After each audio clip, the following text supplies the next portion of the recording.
అబ్బాయి Krishnasesha Sai inter district కాంపిటీషన్స్లో fencing game participate చేశాడు.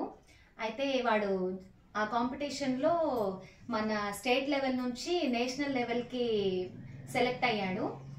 అలా సెలెక్ట్ అవ్వడం వల్ల మేము తల్లిదండ్రులుగా చాలా గొప్పగా గర్వంగా ఫీల్ అవుతున్నాం మేము. అయితే ప్రతి విద్యార్థి కూడా ప్రతి స్టూడెంట్ ఇలాగా గేమ్స్ ఆడడం వల్ల వాళ్ళకి భవిష్యత్తులో చాలా వరకు ఉపయోగపడతాయి. ఈ గేమ్స్ ఆడడం వరకే కాకుండా స్పోర్టివ్నెస్ స్పిరిట్ అన్నది రావాలి పిల్లలకి. గెలుపోటములని సమానంగా తీసుకోవాలి. పార్టిసిపేషన్ అన్నది ఇంపార్టెంట్ అన్నమాట. అయితే ఇలా పార్టిసిపేట్ చేయడం వల్ల ఫ్యూచర్లో వాళ్ళకి ఈ జాబ్స్ పరంగా కానీ స్టడీస్ పరంగా కానీ చాలా వరకు ఉపయోగపడుతుంది. అంతేకాక అందరూ కూడా కొంచెం పిల్లలందరికీ కూడా కొంచెం చాలా భవిష్యత్తు ఉంటుందని నేను చెప్తున్నాను. చదువు ఆటలు రెండిట్లో కూడా ముందుకు వెళ్ళాలి మనం. ఎందుకంటే ఆ రెండు కూడా ఎప్పుడైనా మనకి సక్సెస్ కావచ్చు, అన్సక్సెస్ కూడా అవ్వచ్చు, మనము ఫెయిల్యూర్స్ కూడా ఉండొచ్చు.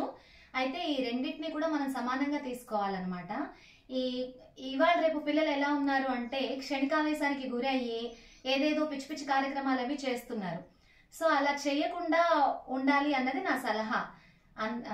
భవిష్యత్తులో ఏంటంటే తల్లిదండ్రుల ఆశయాల్ని నెరవేర్చి వాళ్ళు ముందడుగు వేసి భవిష్యత్తు వాళ్ళది బాగుంది అంటే కనుక వాళ్ళకే మంచి ఫ్యూచర్ అన్నది ఉంటుంది.